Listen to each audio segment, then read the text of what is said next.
Should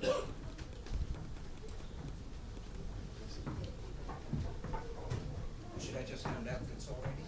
Sure. Why not?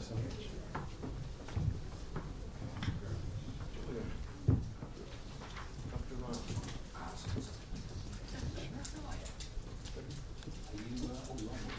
I am in moderation. That's right. Absolutely. Just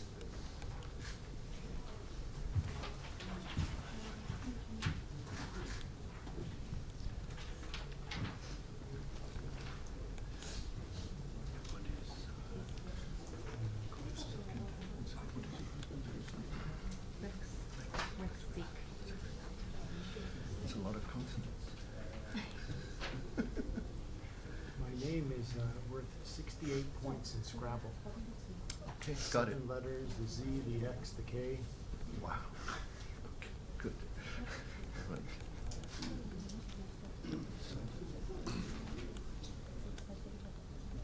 Keiko, is this your computer that Yes, runs yes, video? it's just about ready. Only hit that, yes. Okay, good. Yeah,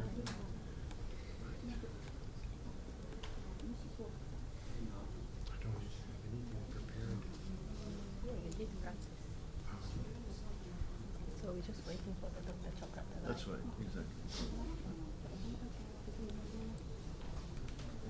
We were in the old building once. Your old. Oh, really? What were you doing then? Julian invited us up for a drink, and we I see. Okay. a couple of years ago, and it was very quaint and old. Okay, fine, good, fine. Hello, everyone.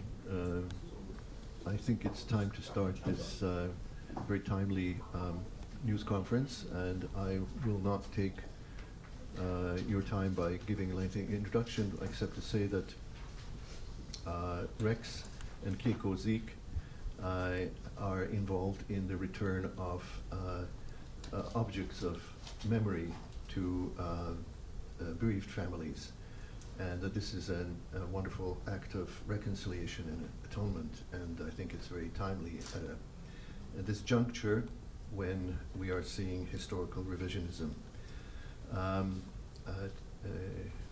rearing its head again. So I'd like to hand over the microphone to Rex Ziak. I shall also at the same time introduce you to Dr. Chopra, who has been a resource person for them in their work in the returning of these wartime memorabilia to the families of the deceased. Thank you. Okay. I'll see if this is right. Good afternoon, ladies and gentlemen. And it's a pleasure to be here at the FCCJ, the new building. I was able to see the old office a couple of years ago. So I'd like to thank the FCCJ for allowing us here today, and in particular to thank the PAC committee for approving of our presence here, and Ms. Sayakawa-san, who made many arrangements for us. So thank all of you. And thank you all journalists who took your time out to come and listen to our story. This coming Sunday, November 24th, one of the most extraordinary events in the history of mankind is going to occur. And what that is that a family who has a war souvenir, an object that was taken at a time of war, proudly brought back, is now going to be returned to the relatives of a deceased soldier who never came home. And this is really something exceptional, and it is what Obon Society does, is that we have set ourselves up as a point of contact, almost like you might imagine like an emergency room in a hospital. We don't invite people to do this, or we don't tell people to do this, but we are there as a service. And from all around the world, people find us who have items that were taken from deceased Japanese soldiers. And in their hearts, they feel this item should go back to the brother or sister of this person, or to the son or daughter of that person. And so we operate as just a merely providing the service of the point of contact. We receive the items, we do a nationwide search, and then return these items. And this coming Sunday, what is so special is that Dr. Chopra here, who is a resident of Kenya, had in his possession numerous items that came from World War II that were taken from deceased soldiers. And he contacted us several months ago and told us, and as I'll have him explain later on, that for 30 years he has been trying to have these items returned back to Japanese soil, to the family they belong to. And he had been unsuccessful in 2 previous attempts to return these. And finally, upon contacting Obon Society, we were very fortunate to be able to make a connection and get this back to the family. The item that will be returned in this case, because there's many different sorts of personal items we receive, is a small little photo album measuring, maybe in inches, maybe 6 inches by 4 inches. And this photo album, of all things, belonged to the person here you see sitting on this horse. His name was Hideo. Hideo Keiko Shikata. And we received this photo album, we did a search, and after a period of time, Keiko is talking to his 89-year-old brother. And all that he knows is his brother went off to war, somewhere to the south, right? Somewhere to the south. And then it was just nothing for all these years. And finally, back is coming something that his brother carried, that has his brother's handwriting in it, and images that were special to his brother, a little photo album that he kept with him on the Philippine Islands. And this, for Obon Society, is a very special event, but it's also something that goes on every week of the year. So far this year, we have returned 83 items to families here in Japan. That now comes up to over 300 items in total that we've returned back to native soil in the past years that we've been working. And so this will be just one of many that is going back. But each one to the family is a miracle. It is something very special to them. And each one to the families that have that experience, it is an unforgettable moment of closure. And I think the one thing that all of us humans can say is a trait that's common among all of us, and that is, if a relative of ours disappears, just simply vanishes, whether it's in a sailing boat that sinks or in a plane that crashes or whatever, where a relative leaves home and no trace of them is ever found, that creates a hole in that family that is never filled. There's always this wonderment, and what happened to him, and where is he, and where, what? And then that day where something comes back, anything that is personal to that person, it fills that hole in that family. It brings closure. There's just some rest that occurs. And that miracle is what Obon Society does. I could go on and talk some more, but actually several years ago, a American TV station came and did a little special on us where they actually interviewed some people who had asked us to help them, much like Dr. Chopra had. And so we're going to take 4 minutes here now and just watch a little edited version of this Just a second. Piece. One second. You know, I must apologize. I completely misunderstood the order of the discussion. I think it would be really helpful at this time if Dr. Chopra could speak about, because I thought he was your advisor, but in fact he's a case study, as he said. He's a client, yes. He's a client. So I think that perhaps it would really be a good idea for him to do that, and then you can do the background. Okay, whatever you say. So okay. I think it would be a really good idea for Dr. Chopra to talk, because this is really what it's all about, right? Thank you so much. Thank you. Yeah. Thank you, as Rex had said, to the club for inviting us, and for all of you to take the time to come here today. I'll try and be very brief, as indeed has been introduced. I'm just a humble case study in this much longer process, but perhaps I can just tell you a little bit about my story to fill in the blanks and to give you at least a connection to the photographs that are on the wall. And I just want to make a few very brief points. Let me just say something about myself. Normally, in these circumstances in my professional life, I've had a long career in peacekeeping operations, so I'm usually talking about the specifics of reconciliation and peacekeeping and all of those kinds of things from a professional angle, from an operational perspective. And I've spent years in Somalia, so I'm coming here actually from Somalia. And that's one set of issues.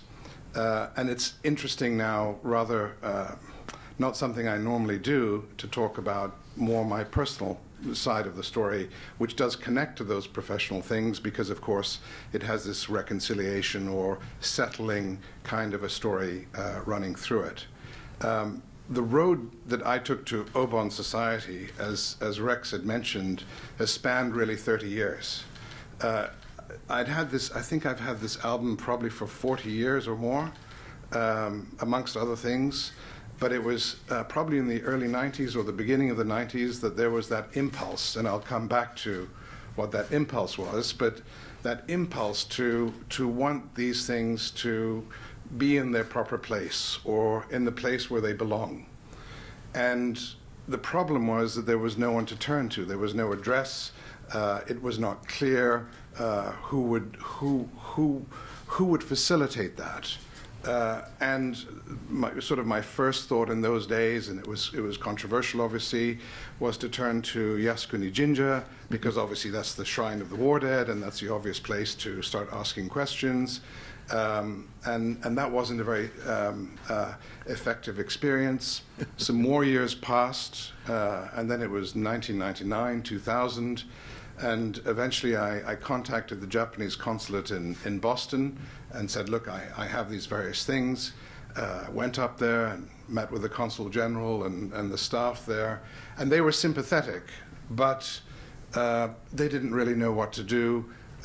They involved the foreign ministry, the health ministry, so multiple ministries is a very awkward way of dealing with what's a very human impulse. And on top of that, it wasn't clear that they would or could be involved in the tracing process. Even if someone would receive something, would they undertake the research effort to find a family? And then I think it was 2007, I tried again through the Japanese consulate in Boston, and that sort of fell apart. And then another dozen years passed, and I really wanted to draw a line under this, and it was in July, I guess, that I discovered online that something called Obon Society had got created. So at least it was an address. And I phoned them up and I said, I was by this time very cynical and not expecting anyone to help in any way. And I said, look, this has been my experience, and it's really been unsatisfactory, and I've been trying to do this for a long time. But do you have an answer? And yes, there's probably a bit of mutual trust building that occurred. But at the end of the day, I sent them everything that I had. And they immediately began the process of tracing. And in this one case, fairly quickly, probably because of information that was in the specific album, they were able to find the family and then invited me to come here. So it's been a long road, but there's a bit of light at the end of the tunnel to actually do something and see something returned. Just to give you a bit more of a background to how I got to that point, so I had a great uncle who had fallen at Singapore, but he was also someone who was missing in action. And it's taken generations and my lifetime and the internet and things like that to be able to try and understand, and it's not entirely clear yet, but to try and understand what happened to him. And probably he was torpedoed in a Dutch ship leaving Penang for Colombo. There was a brain trust of officers who were entrusted with getting the lessons of the Malaya campaign and the fall of Singapore to evacuate. This was the day before the fall of Singapore. And it was a ship called the SS Rusboom. Almost certainly he was probably on that vessel, and then that was torpedoed by I-59, the Japanese submarine. But you know, all that was ever told to the family was that he was missing in action. But these things didn't come from him. It was by virtue of the fact that if you have someone in the war, these war relics were circulating, they were moving around. I had an interest. I ended up being a repository for these things, but also always felt there was a need to return these things. Partly, and this is a much longer story that I don't have time for today, but this goes back to family history, going back to 1849, where my own family was defeated with the British conquest of India.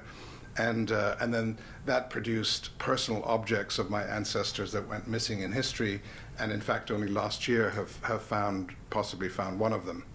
So already there was a background, and I'm sort of sitting on two sides of this. I have this experience of a defeat and a surrender in 1849, while on the other hand, I have these objects coming from the Second World War. So I'm sort of seeing both sides of this. And the last thing I'll say, and then turn it back to Rex, is I think the important thing is to try and understand, or no, not really to understand, but just let me express that I think it's and in the discussions since I've been meeting Rex in the last couple of days, from my perspective, trying to understand the shape of the impulse. Why does someone want to give something back? This has been an exceptional thing from what I understand from Rex and Keiko and the Obon Society. This is becoming a phenomenon now. There's a lot of people who want to do this. It's an interesting question. Why? And then, of course, on the other hand, what is the shape of the individuals or families who want to receive things? These are two very human things, and there'll be very different rationalizations, very different experiences. People will be coming from different perspectives. I think from my side, it's sort of this feeling of being very unsettled, having objects that kind of belong somewhere else, and you just want peace in your own life, and you're trying to reconcile the past and past experiences of the family. And what's interesting about this is that it's not limited to the participants, the primary participants in events. This is something that passes through generations. It's passed through generations, not just from the Second World War, but here I have this experience from 1849, which of course has had a thundering effect for the family for many generations. So I think these things will go on for a very long time unless you do something to settle them. Something like a return of an object. Maybe it won't do everything, maybe it will do everything, but it's something. And it's again a much longer discussion of this relationship of a physical object and the emotional or spiritual consequence of that, and what's the relationship between the two. But that's a much longer discussion. Thank so you less is more. I'll turn it back to you. Okay, thank you very much. Rex, do you want to show the film now? Well, I'll just preface the film a little bit, and just what Dr. Chopra said is something I'll just reiterate. In fact, you'll see it in the video here, and that is the Americans and the Western world are very materialistic. It's objects, it's things, and the Japanese are much more spiritual. And so the Americans send us these things, which we then search and return. But by the time it arrives here in Japan, it is no longer a thing. It is a living spirit. It is something that people talk to. People will take out to the cemetery and show their ancestors that the son has come home. They'll show the mother. It is something that transforms itself in this process. And you'll see that in this little CBS film. So if my wife can start up the computer here and get this playing, of course, technology, you know how it is, and then maybe we can dim some lights and we'll listen here.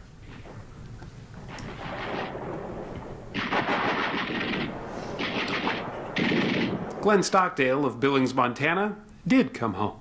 He fought the Japanese in the Pacific until 1945. As a young staff sergeant, he saw things most of us can't even imagine.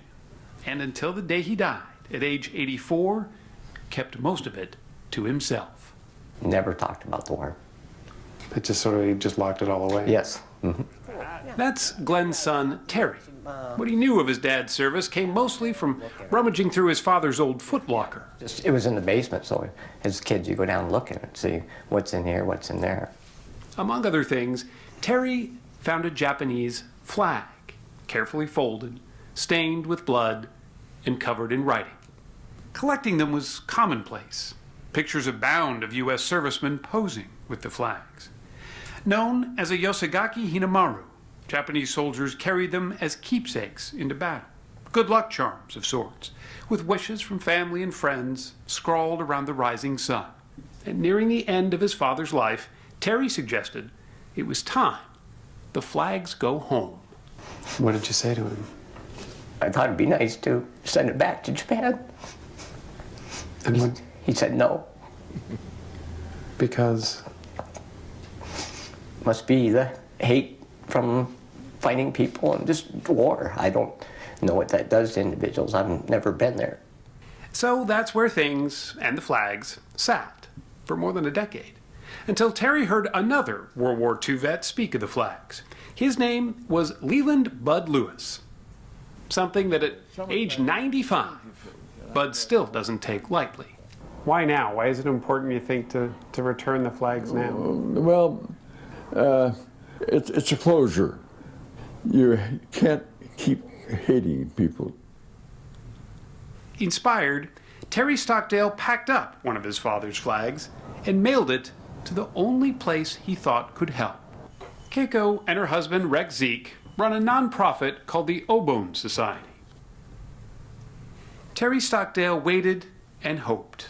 And then came word that the Obon Society had traced his flag back to a man named Yosagushu Kishi, a young soldier who kissed his wife, his 7-month-old son, and his 2-year-old daughter goodbye, and never saw them again. When I got the call, I thought this was impossible. My mind just went blank. After 70 years, I never dreamed something of my father's would surface. They found out Terry not only had their father's flag, but he wanted to come to Japan to deliver it himself. Anxious, they met Terry at the train station. What happened next says it all. I mean, yeah, it's just beyond comprehension what it meant to them. It's just kind of, it just wasn't some souvenir. It was actually their father coming home. Terry officially handed it over at a formal ceremony, and then stepped back to watch two people who never knew their father unfurl his flag together.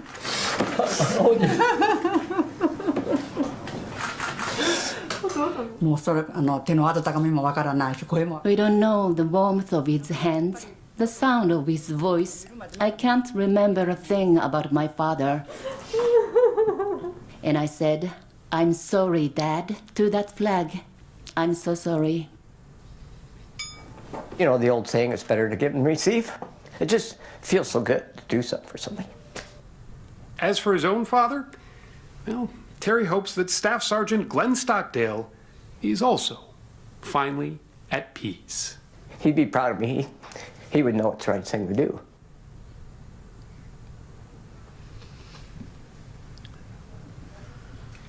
Well, thank you very much for that very touching segment. Okay, so would you like to say a few words, or shall we open for questions? I think maybe.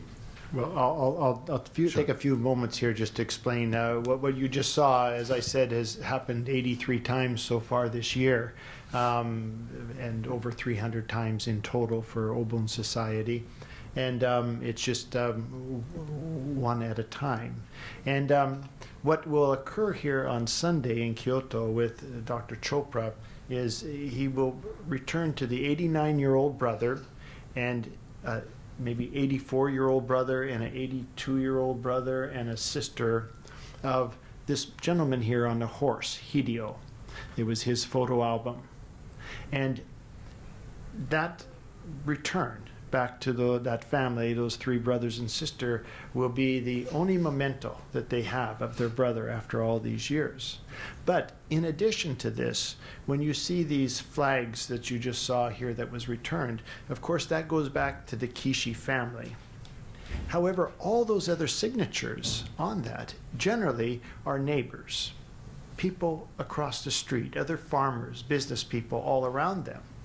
And what our experience is when one of those items returns to the family, for years afterwards, relatives come and will knock on the Kishi door, and they want to see their grandfather's signature or their great uncle's signature. Rumor gets out that so-and-so's name is on there, and they come home from New Year's time, and they hear that, and they come, and they want to see. And so the flag is unfurled again and again and again. And again, it is just it becomes this community event of everybody, all the relatives surrounding the one family that receives it. In this photo album's case, what is so exceptional is the people of this community, and it's just a farming community, gathered, as you can see there in this group picture. And maybe all of the elder men, or a majority of them, dressed in their kimonos, and they got an elevated camera somehow up, and they stood there at attention and had this portrait taken of them. And then this was printed up and sent to the son, Hideo. And there it was. Nobody in the village knows that that photo arrives. And we sent a little, just a rough little 8 by 10 little printout of it to the brother of Hideo that Mr. Chopra will be meeting on Sunday. And he looks and he goes, "There's my father." And then he showed it to another man, and he says, "There's," what was it, Keiko? Both grandparents, and then his mother and a sister or something. So this is coming back, and this is going to be in the community itself. It's this heirloom of everybody who was alive at that time, and nobody has ever seen that before. So we had this large print made just because we know there's going to be such interest in this resonating throughout the community as people want to come and see this. So the photo album itself is not damaged. So that's this particular case. So we can open this up for questions now. Sure. Thank you. Can you just identify yourself by name and affiliation, working press people first, please? Thank you.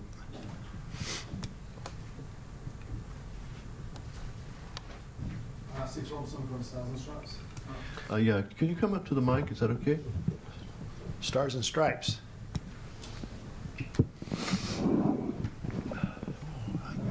There's a question for Dr. Chopra. I was just wondering, how did you end up with all of these items? How did they all come to you, especially the album?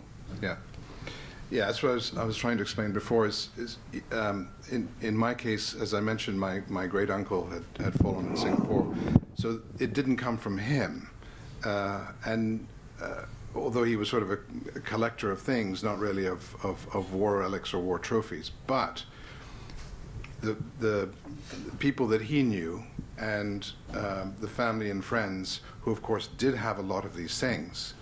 And fairly early on, I had an interest in obviously trying to find out what had happened to my great uncle, and a lot of people were just not interested in these things that were hanging around various people's families, and they knew I had this particular interest.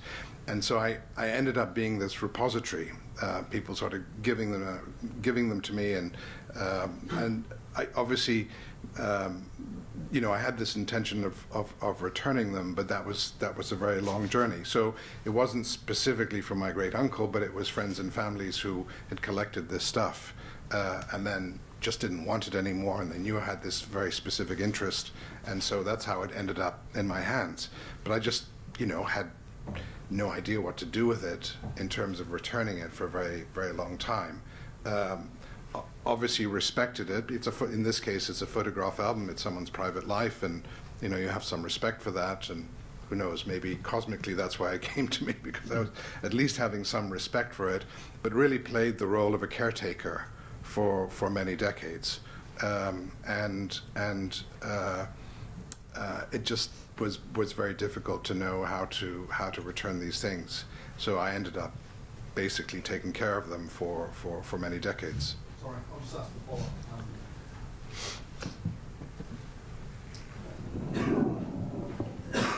Can you just can you give us like a rough list of some of the things you've got? I mean, you've got swords, Sure. flags, those sort of things, and also just talking about the photo in particular. Did that come from a particular service member or something? Can you give us a little bit more detail on how that traced it from this fella to you? So he was well, first to answer the first part of your question, I mean, that collection of stuff involved flags, it involved the belts of 1,000 stitches, it involved documents of medals, it involved a sword. There's a sword that I've sent to the Obon Society, which has a family mon on it. To the extent that a family crest is usable to trace someone, is, you know, I don't know if that's helpful, and we've tried to talk about what to do about things like that. Then there was stuff which was not really traceable, and I realized that. I've sent it to them anyway, helmets and hats, and, you know, you know, where that ends up is for Obon Society to decide, but I simply wanted to unburden myself, you know, with that.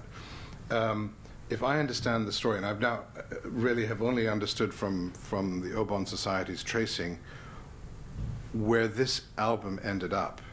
So if I understand the story correctly, he was killed in Leyte in April 1945. This particular soldier, Hideo, and, you know, you can go into what was the situation on the ground. That was probably around the time that forces were advancing to Manila, but the Battle of Leyte Gulf was well over.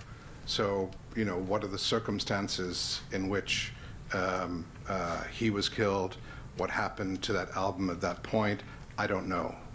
And then that would have been American forces for the most part, and obviously my family was in the British Army. So, how that came from an American source probably to sort of my broader contacts, I don't know the transmission of that and how that went from one to another, other than to say more generally and more broadly, you know, for many decades after the war, this stuff was circulating, people were giving it to each other. In some cases that the Obon Society has dealt with, you do have those cases where people themselves brought it home, kept it in a trunk, you know, until in their 80s and 90s. But there's another side where a lot of this stuff was just moving around and circulating, and the direct connection to where it came from, other than surmising that, okay, in Leyte in April 1945, what was the circumstance? I don't know what records here show about the circumstances of his death, because that might indicate, well, then who actually picked this up off the battlefield? Was it picked up by intelligence, for instance, or who knows? I don't know that story. It's another layer of research and tracing that could be done either by the family or, you know, well, I don't overburden the Obon Society. Thank you. And another question?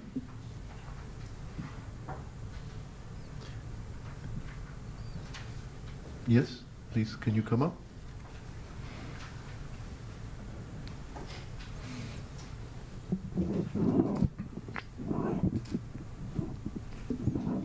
Thank you. Mary Corbett, freelance. I have one question and something I wanted to bring to your attention.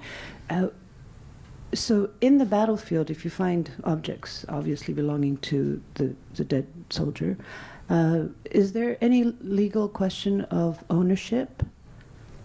Because, of course, some of it will be rather more commercially sellable than others, I suppose. And I don't know if products are like that are being sold on the market.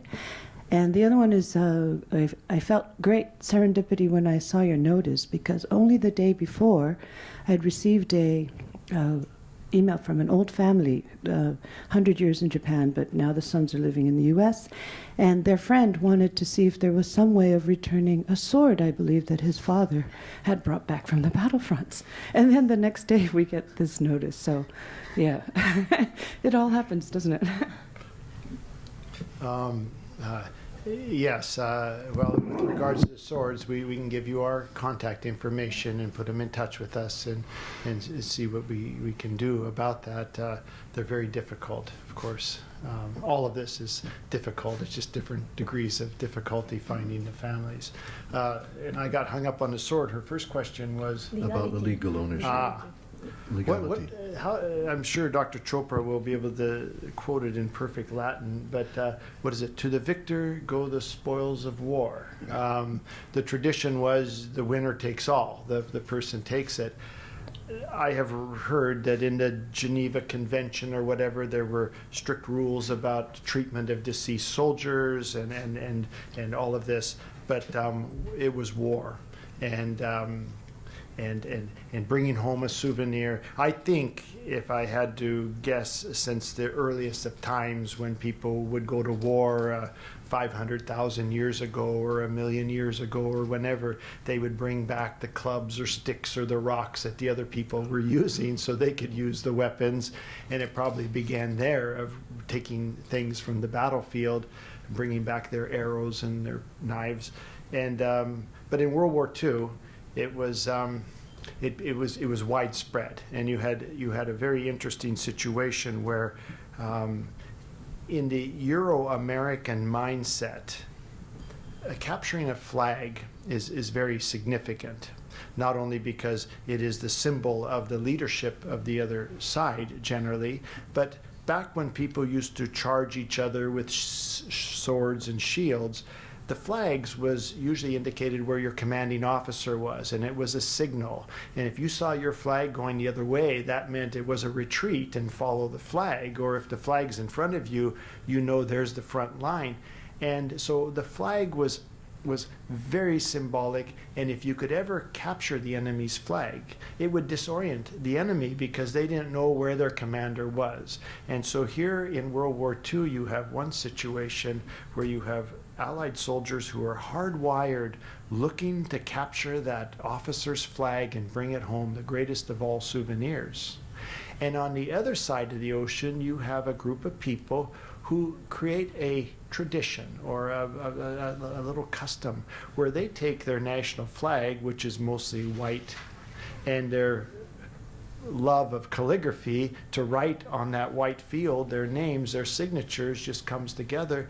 And everybody going to war carried 1 or 2 or 3 of these items with them. And so it was like the greatest gift to the Allied soldiers that there should be virtually hundreds of thousands of these flags available on the battlefield. The American government, what I know, had set up a system where if you captured items of any military importance, you would take it to the commanding officer and you'd be issued a document after they inspected it to make sure that there was no intelligence associated with it. It would be returned to you and you could ship that home. And we've received many of those papers with items we've been sent showing that the government, Sergeant so-and-so on this date, had given approval to their father to bring this back. So it was accepted and approved of by the American government to return these items. Thank you very much. Any further questions? Well, just a second. Any further questions? I'd like to use the chair's prerogative. I couldn't, I'm a little bit surprised, Dr. Chopra, that you are now in Somalia. What are you doing in Somalia? Nothing to do with the return of war relics and war trophies. No, but it's a good idea to want to locate you. So why are you there? No, I've had a long career with the UN and the World Bank, and was in Somalia in the early 90s with the UN. Came back to Somalia in 2007, and then since then I used to manage Somalia and Eritrea for the World Bank. Then I was head of the sanctions regime in Somalia, and then managing accountability programs. So I've had a whole series of jobs in Somalia, including to the, for quite some time. So you live there now? I live in Nairobi. I see. Okay, good. But I've certainly spent my fair share of my time living in Mogadishu. No, it's just that the point is that I think when people are writing stories, they want to know your address. That's all. So, okay, so that you are now living in Nairobi. Okay, thank you so much. Thank you. Any further questions? So Okay, go ahead. I'll just add one more thing just to give a little bit of background, because what you saw there in this video and what you've heard is sort of the tip of the iceberg, just in case you're interested. But Obon Society is now in our 10th year of operation, and we have actually created accidentally we created an organization where it is very systematic how this all comes about. When people contact us, they are responded to, they're kind of queried about the details associated with this. What do they want with it as far as its return, or where do they live? It is sent to us, it's released to us, and then we have a group of archivists that examine it professionally. They photograph the details and create high-resolution images of specific details that they determine would be essential for the search.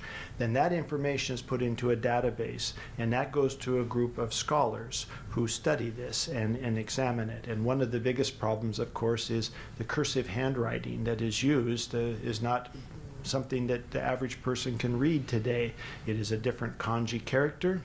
It's many different people writing their names. It's sometimes done with a lot of flourish. It's been on a piece of cloth that's maybe been through the mud, it's been through war, there's holes in it. And so for the scholars to stitch that back and reassemble all of those names is work in itself, something that a lot of people can't even begin to do. Then when that information is determined comes the process of trying to figure out, where did this person live? And there is unfortunately no street address or home address on these items. It's just an item filled with names. And so the scholars work to analyze this and how they make their guesses and how they make their determinations. And sometimes they say, well, we all, in conclusion, talking about it, we think this came from Sendai, or this came from Chiba, or we're quite sure this came from here. And then at that point, it is actually, the information is passed on to another group of associates that are scattered throughout all of Japan. Is it okay to mention that, Keiko? I think so. And so we are working now with the Begree Family Association, the Izakukai. And they have offices in each prefecture and then many satellite offices.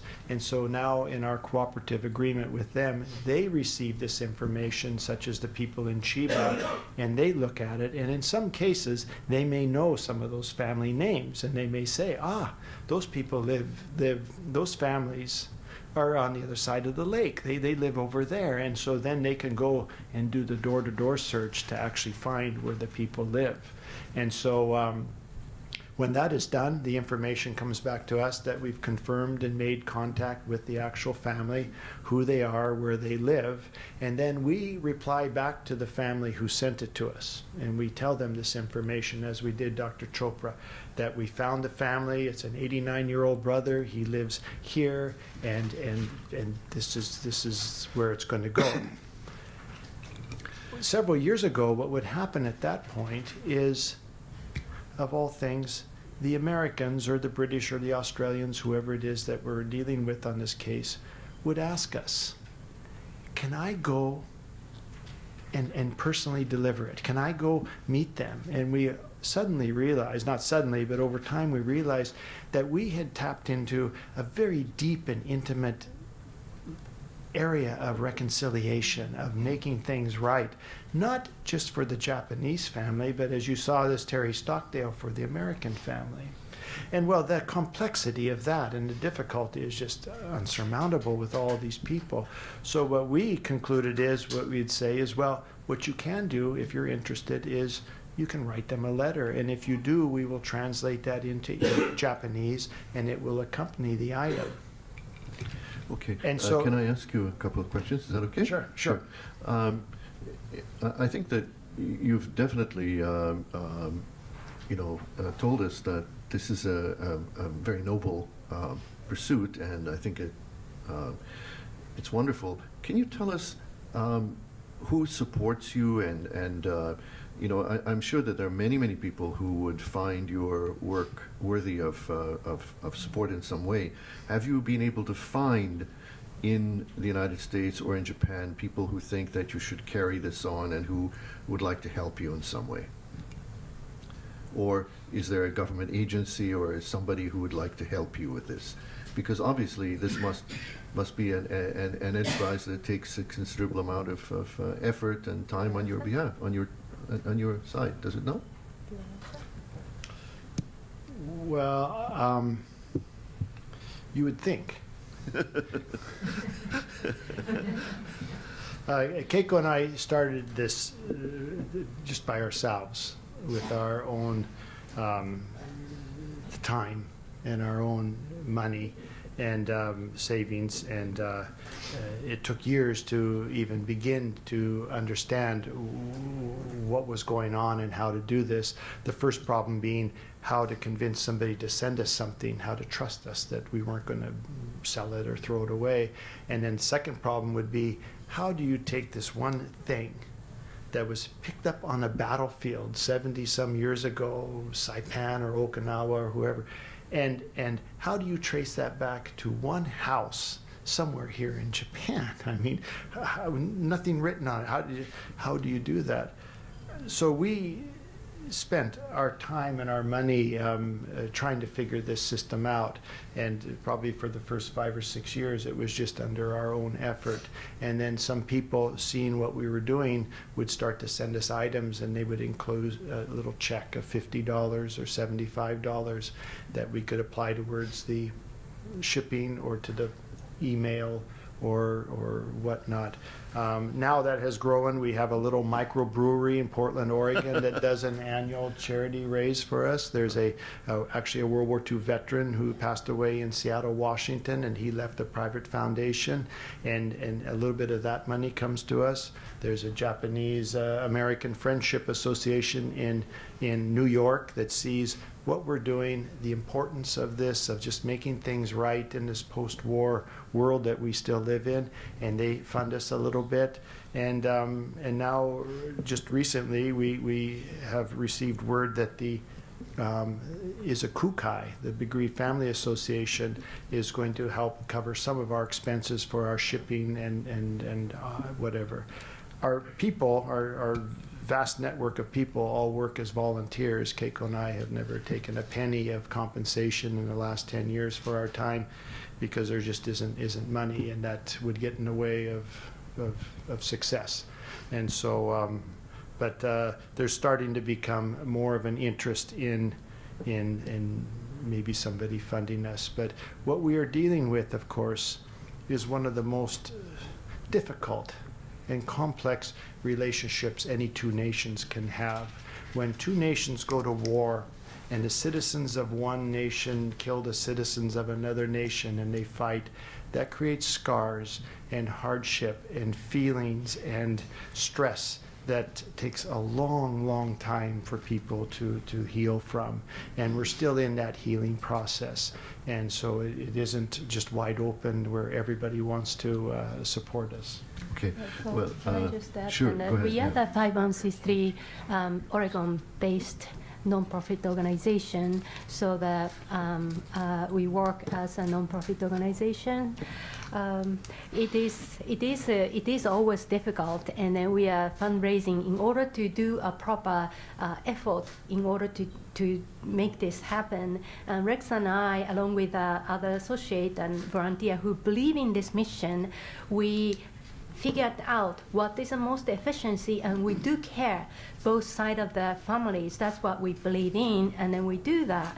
But in order to expand our effort, there's so many countless flags around the world. So our effort is really torn apart. One, we need to raise in the money, fundraising, and all this issue we still have to take in care.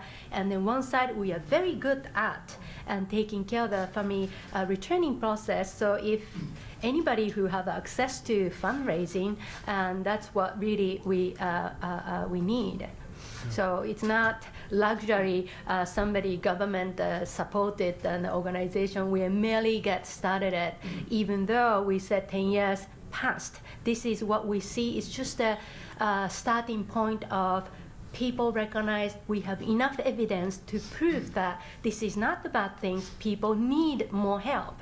So in order to success, we need help.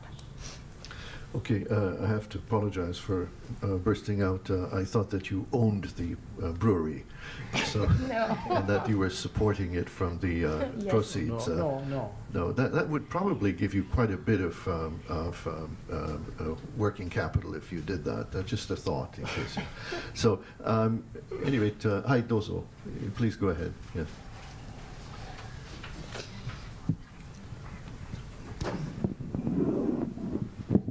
Hi, Masaru Rano from GG Press. I have two questions. One, I understand that the item being given back on Sunday is a photo album. I understand that Hinomaru flags are more commonplace.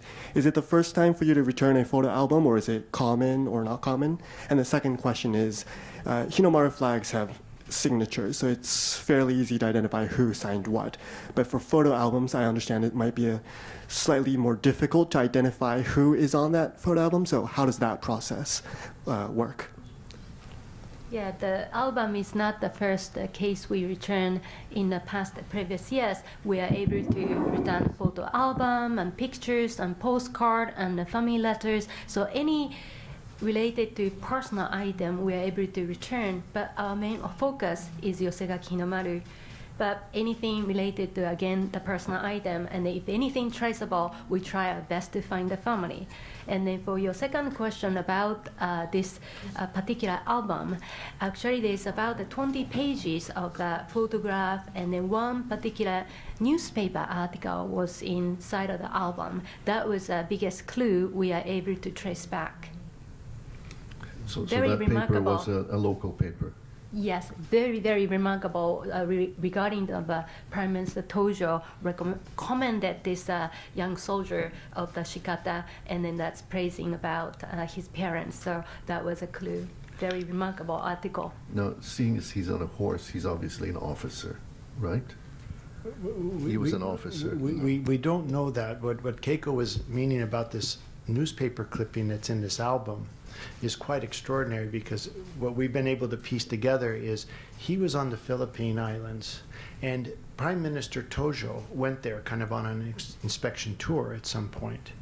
And apparently he saw this young man or met him. We don't know the circumstances, but he was so impressed with this young man that when Prime Minister Tojo came back to Tokyo, he wrote a letter to his father and mother, complimenting them as what outstanding and remarkable parents they must be to have raised such an outstanding young man.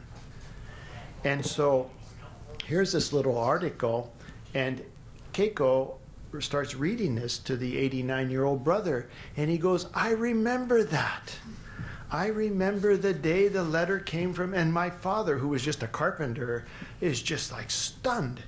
What is the Prime Minister doing writing me? What do I do? And so he's asking everybody around town, what do I do? So he went to the mayor and said, what do I write the Prime Minister back with? And so he tells this rather hilarious story, as you can imagine, of just country folks receiving a letter, but still a compliment from the Prime Minister to the parents about the quality of son they brought into the world. So it's just really this. We're hoping to hear that story from him on Sunday. Okay, I think we're sort of getting to the end of our conference. Any more questions? Working press, please. I think he's raising the hand. I'm sorry, I can't see very well. Ah, yes, good, please. Okay.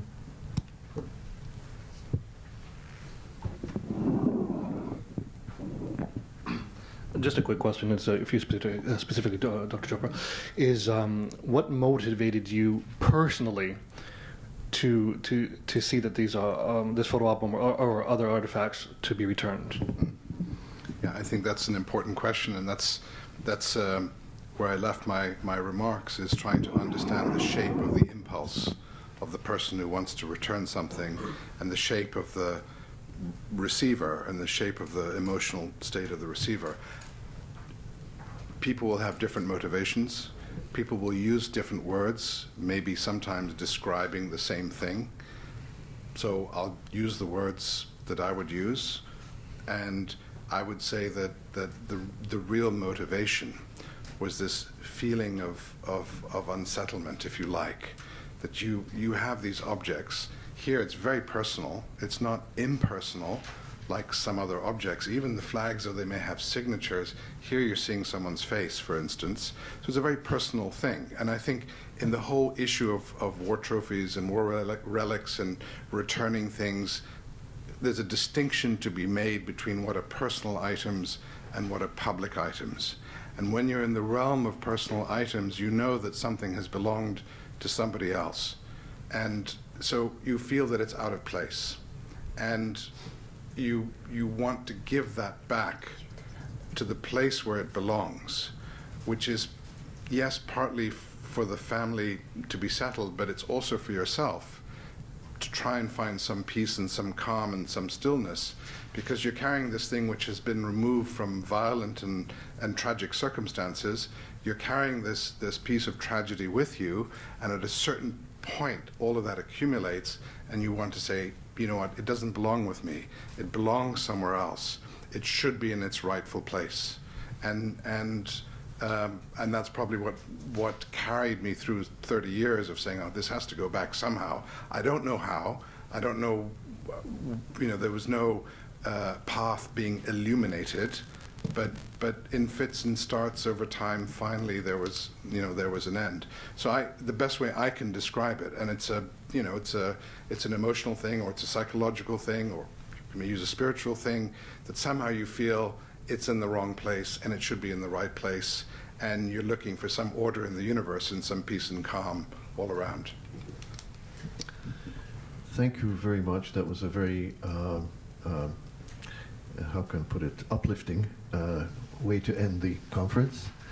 Thank you very much. And I think that we have another conference coming up, so we may not be able to remain in this room, but if you'd like to speak to either Dr. Chopra or to Ziak's, I'm sure that they will be very happy to answer your questions. Thank you very much, and thank you to all of you. Thank you very much. Just introduce.